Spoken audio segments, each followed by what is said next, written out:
creates the partition table. You may optionally create additional partitions, but we'll do that later on when we show you how to create swap partitions and swap files or swap file systems based on files and partitions. So again, we've created a new partition, and by default fdisk defaults to type Linux, type 83 or ID83, which is type Linux. This is the type of file system that we need, or type of partition that we need to create a standard Linux file system such as Riser, ext2, or ext3. However, when creating, let's say, RAID or LVM type partitions, you need to indicate those types of partitions. You can change the type of a partition by indicating option T. When you do so, you can also indicate L to list the different available codes. Here are all of the different types of partitions supported by the Linux kernel. Everything from old-fashioned FAT12 to AIX to Solaris, Amoeba. Virtually every computer and file system partition type that's been invented is supported by Linux. 83, however, represents the standard Linux partition type, whereas there are other types available, such as 82 for Linux swap, which we'll see in the subsequent section when we focus on Linux swap partitions. Linux LVM is type 8E. NTF 86, 87, OS2, Linux Extended 85, and so on. So there are different types available, and you just need to go through this list to select the type. You can print the type, take a look at the type, make changes, but be careful what you set, because it may take effect permanently. So for example, if you were to type 83, it would change the partition type. Now we've exited. Let's return into the partition layout and then print, and you see that the changes are lost. We Control C just to show you that unless you've written the changes to the partition table, they're lost. So again, we need to redefine the partition indicating new, the fact that it's primary, the first, beginning with the first cylinder, and plus 4096 megabytes or 4 gigabytes. We reprinted its type Linux, and again, to save the changes, Option W to write the table to the disk or to update the partition table. So let's move forward. You may also delete partition if you'd like by using the D option. So this writes to the hard drive, and if all goes well, we'll be able to create a file system on the hard drive. Sometimes there are problems syncing to the disk, especially for disks that are currently in use. So for example, fdisk-L, if we attempted to update the first disk, SDA, by creating a new partition between the cylinders 993 and 1044, sometimes with a running system you'll be unable to do so unless you use the part probe utility. The part probe utility forces changes when you indicate the partition. So note, use part probe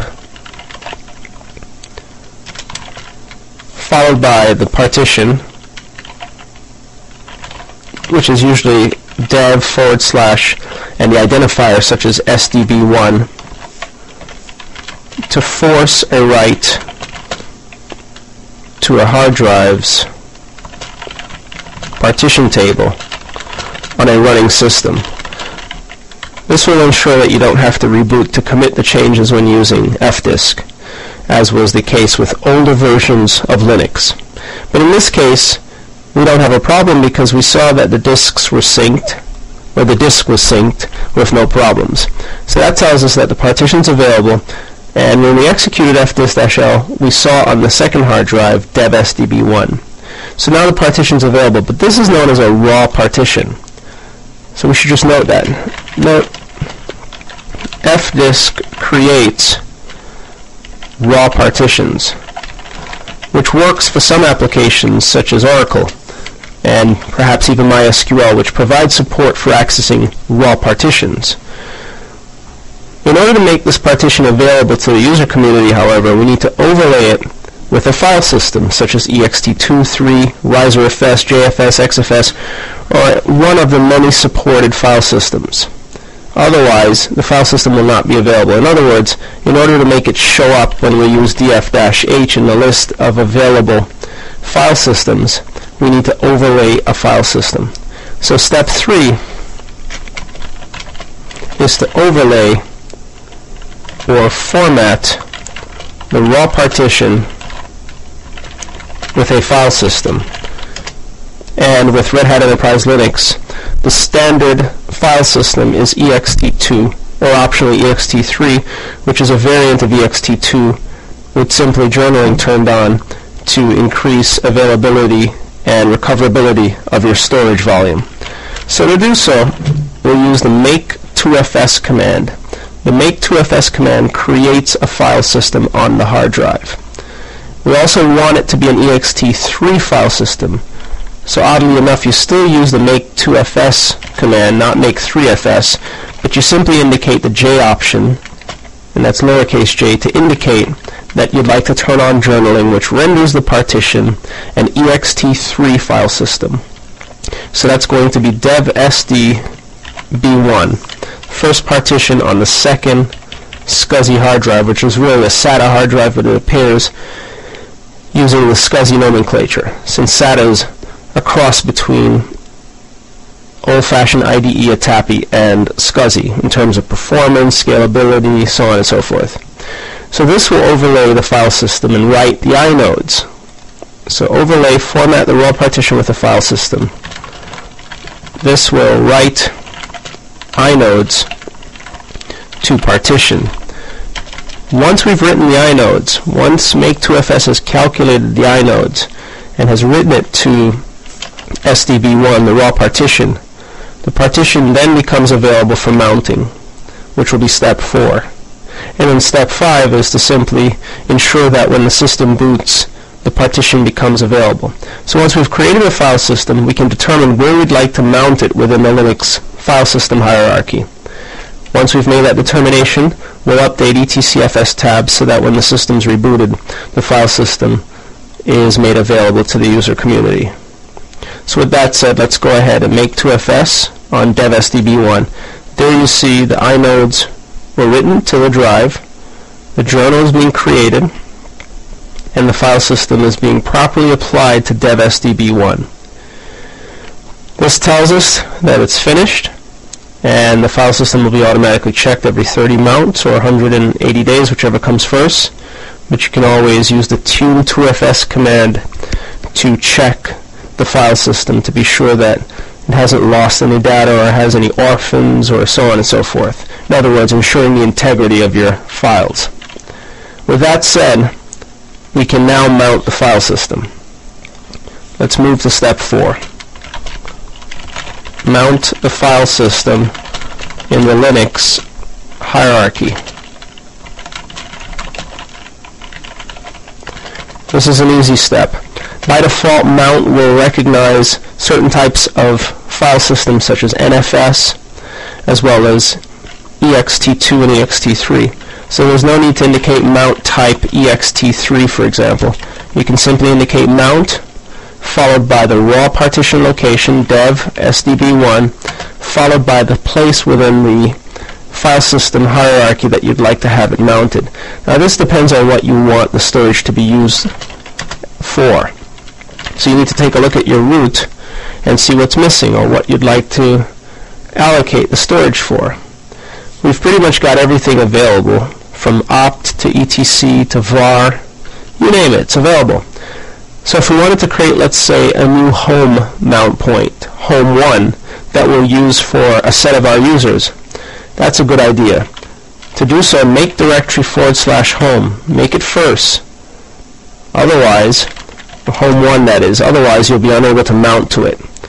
So we're going to mount dev sdb1 to home1, but before we mount, we make directory /home1, and then if it succeeds, we mount. Let's go ahead and try that.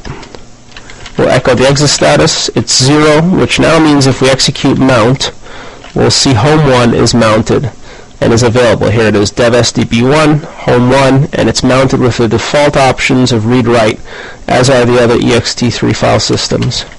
So 2, or step 2 in section 4 is to execute mount. This will reveal, or let's indicate mount or df-h. Either will reveal that dev SDB1 is mounted. If all went well, of course, and as we can see, things did go well. Let's follow that up with df-h. Now we see home 1 is available. It's almost 4 gigabytes, of which 72 megabytes are in use. You might be wondering what's using the space. There's overhead required for every file system, whether NTFS within Windows, ext2 or 3, or RiserFS within Linux. There's always file system overhead to maintain it, such as journaling in this case, space for lost and found, so on and so forth. So there's always a small percentage dedicated to managing the file system, but we have the bulk of the file system available for our usage. So now when we look at LSLTR, using LSLTR home 1, we'll see that there's a lost plus found entry. Let's just copy and paste this and just note that for each distinct file system there's a lost plus found directory. Note, lost plus found is created for each distinct file system, and it stores orphaned items, items that are no longer linked or owned by anyone or that have been discarded. It isn't a recycle bin, so you cannot recover items that you've deleted. That feature isn't in there. However, it will serve as a place to store orphaned items, items that cannot be resolved to users on your system. So now we've got this new file system. We can create items in it. We'll sequence 1 million. Home 1, test.txt. This will create a file of it. And so long as the permissions, if we lsld home 1, are set accordingly for users, they'll be able to interact with the directory. For example, the home directory has similar permissions, owned by root and root, with permissions 755. But if you wanted to set up a user or modify an existing user with a directory beneath home 1, that's perfectly fine as well. For example, you could use usermod to copy a user's home directory. So if you remember usermod, and we mentioned that these commands always come back, we always use them. We could use usermod to move a user's home directory, providing we're not in it in a directory. Let's just exit one of these to be sure that we're not in it. But you could usermod m student1, but you need to indicate with the D option the new home for the user, which may be home1 student1, for example, for the user student1. And in this case, the user doesn't exist on this remote system. Let's go ahead and user add and create the user fresh. User add D home1 student1, the name of the user student1.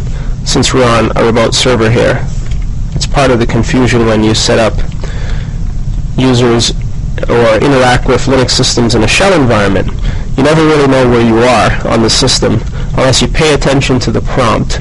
I am root at Linux CVT serve 4 as opposed to Linux CVT serve 1, which is the host system. So